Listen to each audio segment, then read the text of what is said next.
Nah, cubalah sekaki ayam yang berharga RM1,240 satu tu. Kaki ayam mahal ni datang dari Dragon Chicken. Di Vietnam, ada sejenis ayam yang dianggap sebagai bangsawan ayam.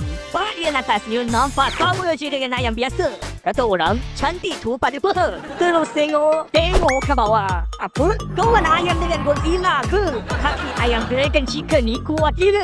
Boleh jadi lebih besar daripada lengan kau dengan senang. Dan kaki ayam Dragon Chicken ni boleh dijual pada harga RM1,240 setiap satu di Vietnam. Pada harga paling mahal, kau perlu bayar RM8,683 untuk sepasang kaki ayam Dragon Chicken yang terbaik. Apa? Gaji sebulan aku pun tak cukup untuk satu kaki ayam. Betul-betul tragis.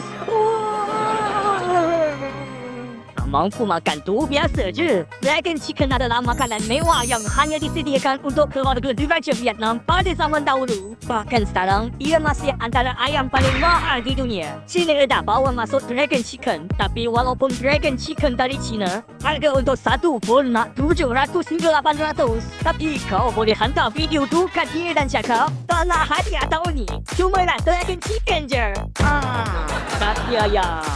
Foodie, saya sangat berbudaya.